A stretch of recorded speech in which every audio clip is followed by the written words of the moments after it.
Gracia para la humanidad. 20. El verbo enfrenta a sus oponentes. ¿Cómo se mide el poder de un superhéroe?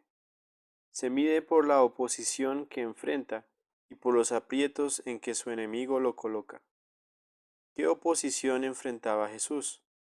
Jesús no es como los superhéroes de la ciencia ficción, como Superman, el Hombre Araña, el Flash o uno de los Vengadores del cine y televisión con traje y ciertos superpoderes. Era Dios mismo en la carne, que vino de manera humilde al mundo. Aunque no era como estos, siempre se encontraba frente a una oposición bien complicada y real. En la lección anterior vimos cómo Jesús, a través de los milagros, podía vencer la naturaleza, las enfermedades y la muerte. Sin embargo, su peor enemigo era Satanás. En el principio del ministerio del Señor, el diablo lo tentó en el desierto cara a cara, pero sin éxito. Después de esto, Cristo tuvo que enfrentar la oposición de parte de la gente, pues Satanás, viendo que sus tácticas habían sido inútiles, entonces intentaba usar a los hombres para ganar su batalla. La primera oposición de parte de los hombres, y seguramente una de las más crueles, le llegó a Jesús de parte de uno de los lugares que uno menos espera. Oposición donde menos se espera. Normalmente, cuando alguien alcanza la fama, el pueblo donde ése había crecido lo reconoce y se muestra mucho orgullo por él o ella. En el caso de Jesús, sin embargo, cuando él había ganado mucha fama rápidamente en su ministerio y después regresó a su pueblo Nazaret, no encontró ni alabanzas ni halagos, sino dudas e incredulidad. Los hombres que estaban en la sinagoga se sorprendieron por las palabras de Jesús. Entonces comenzaron a razonar. ¿No es este el niño que vimos crecer en el taller del carpintero José? ¿No es el hijo de doña María? ¿Cómo es que este que vimos crecer aquí viene a decirnos tales cosas? Las palabras bondadosas de Jesús se encontraron con el asombro y la incredulidad de su pueblo. Entonces los regañó por no creer en él. Lucas 4, 28 al 30.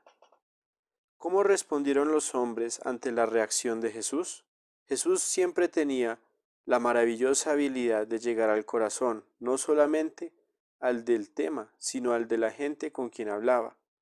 Eso no lo llevó a ganar el voto de el más querido, pues cuando decía las cosas tal y como eran, la mayoría de las veces la gente se enojaba. En esta ocasión, Jesús no solamente no salió como el héroe del pueblo, sino que salió odiado, y como si fuera poco, intentaron matarlo, los líderes religiosos y seculares. Otra fuente de oposición a Jesús fueron los líderes de su época, a saber, los fariseos, los saduceos, los escribas, los sacerdotes y los ancianos. ¿Por qué no era de esperar que ellos se opusieran a Jesús?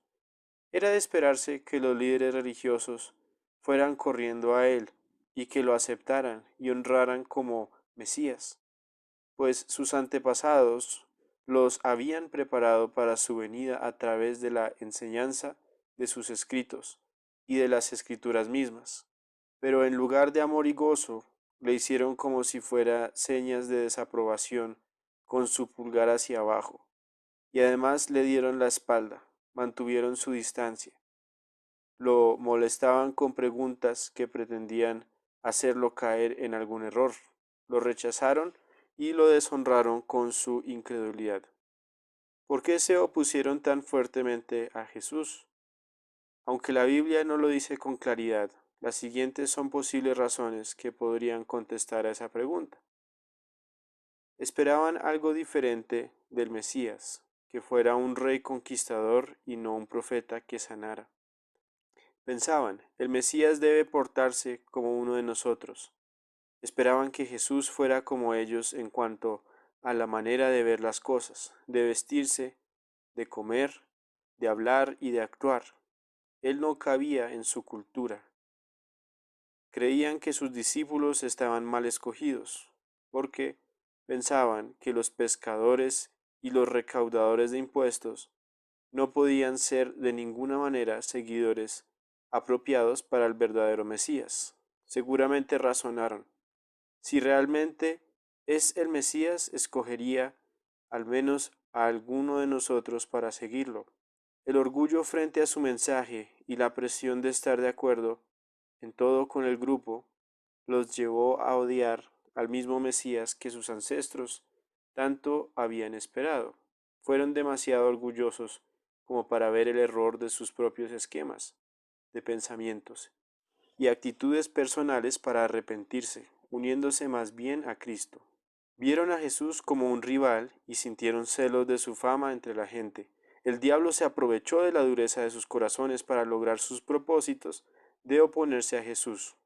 Miremos cómo estos líderes reaccionaron hacia Jesús. Juan 8, 1 al 11. ¿Por qué ningún fariseo fue capaz de tirarle ni siquiera una piedra a la mujer adúltera? Jesús explicó la condición para apedrear a la mujer adúltera, no solamente por el cumplimiento de la ley, sino también el derecho que les daba la falta de culpabilidad, o sea, la condición era la pureza personal, para ser efectiva su sentencia con piedras. Pero como ninguno de ellos estaba sin mancha, ni en sus propias conciencias, ni ante los ojos de Dios, entonces no pudieron aceptar este desafío, y finalmente se fueron achantados. Pero Jesús, siendo el Hijo de Dios y estando sin mancha, ¿por qué no la apedreó? Jesús escogió mostrarle su misericordia y perdón. Le dijo que él tampoco la condenaba, pero que dejara de adulterar. Mateo 12 del 1 al 8. ¿Qué fue lo que realmente les molestó a los fariseos? Vieron a los discípulos de Jesús recogiendo y comiendo un poco de trigo en el campo, en el día de reposo, y entonces comenzaron la contienda. ¿Cómo respondió Jesús?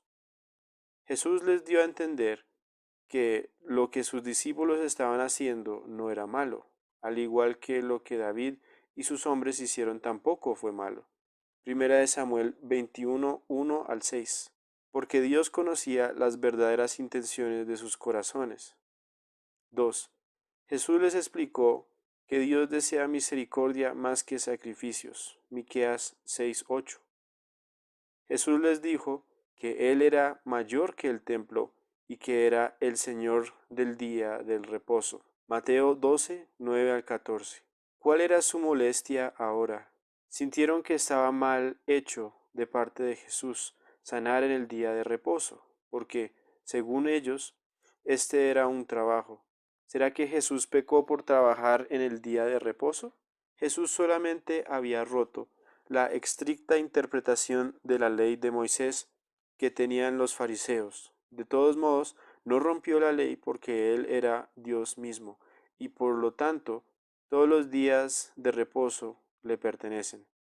Él estaba simplemente ayudando a los que se acudieran a Él, al igual como cualquiera de ellos haría si una de sus ovejas cayera dentro de un hueco en el día de reposo.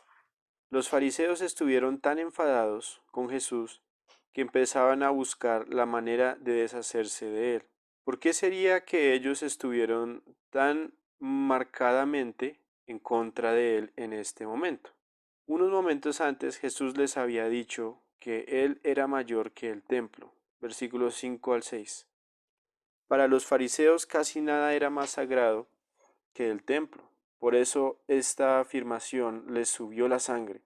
Justo después Jesús dijo que era el Señor del día de reposo, versículo 8.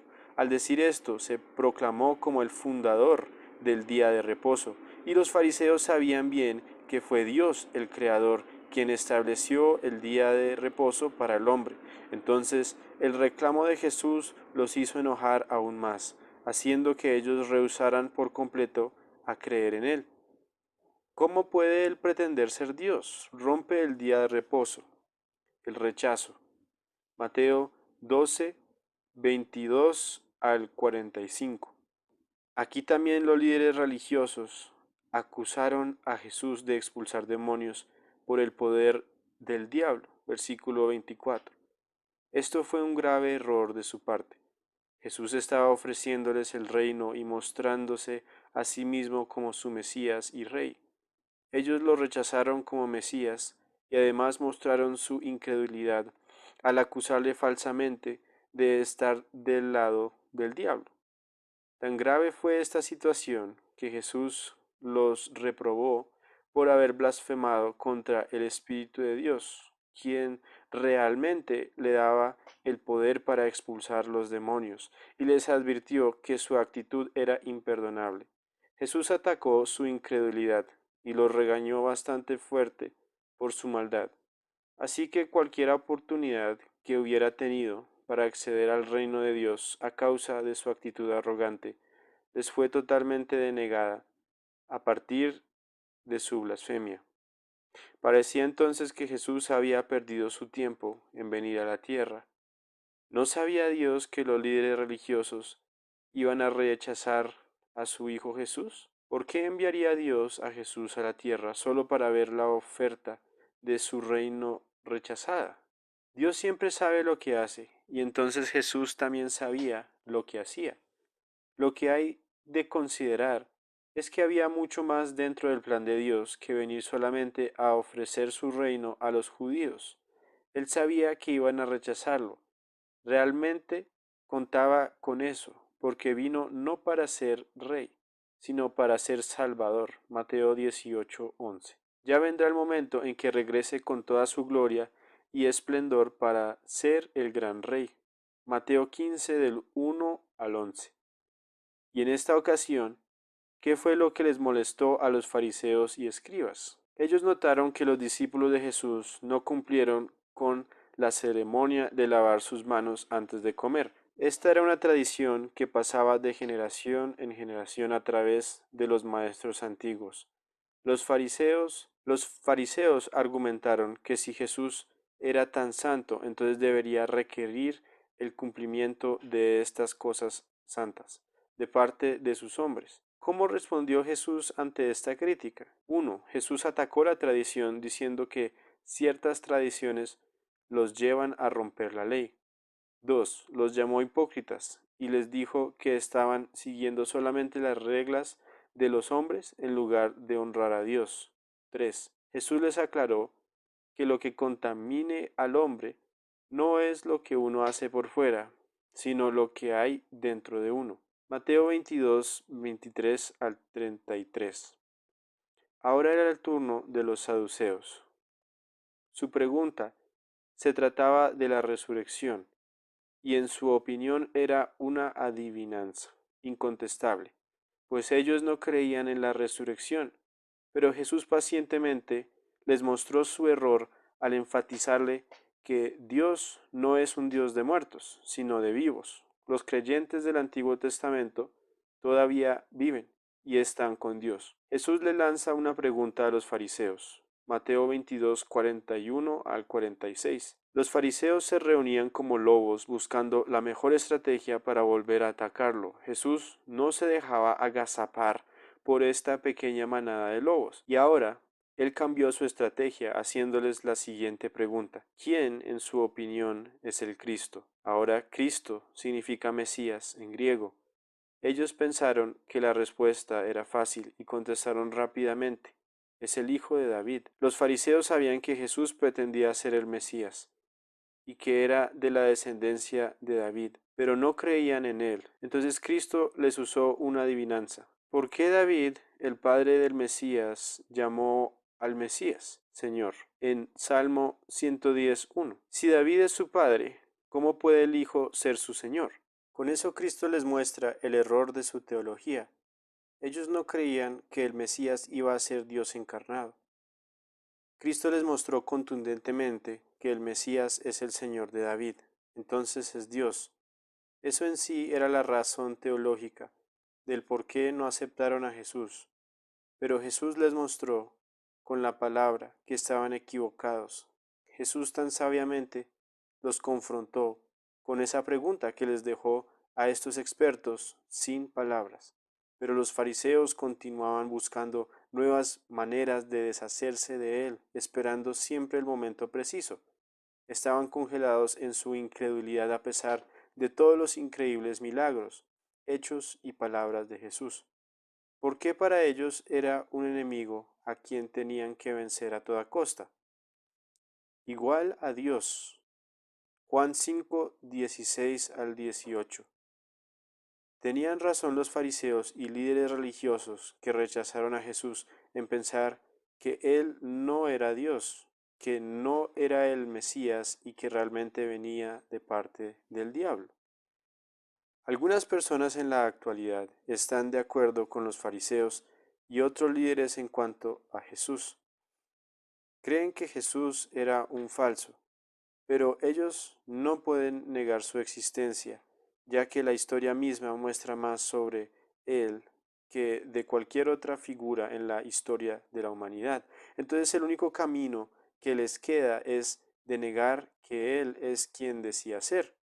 Al fin del cabo, termina siendo un asunto de fe, y cada persona escoge creer o no, aunque en el caso de Cristo, Él se presenta con evidencias para que podamos creer en Él y no solamente creer en la fe. Y ya que la fe es lo que Dios siempre ha pedido desde el principio, era necesario para estos grandes líderes tener fe, tal como lo es para cada uno de nosotros hoy. Hoy muchas personas han creído que Jesús era solo un buen maestro. ¿Tienen la razón? Los que dicen que Jesús era solamente un buen maestro niegan que Jesús es Dios y que era el Mesías. Lo cierto es que Jesús dijo que era Dios y que era el Mesías. Así que si no era quien él mismo decía quién era, entonces no se puede concluir que era solamente un buen maestro y filósofo. Eso tal vez sería políticamente correcto, pero no es lógico. Si actualmente alguien osara decir que es Dios encarnado, terminaría puesto en un manicomio como un lunático. Las únicas y apropiadas conclusiones respecto a Jesús son: 1. Creer que Él es quien dice que es, o 2. Creer que era un loco buscando gloria para sí. 3. Creer como los fariseos que era del diablo y por lo tanto es un enemigo de Dios, pero eso no es tan lógico a la luz de sus palabras y hechos. En el próximo tiempo que tengamos juntos, veremos la historia de uno de los líderes religiosos que creyó en Cristo y también estudiaremos algunas de las enseñanzas de Jesús.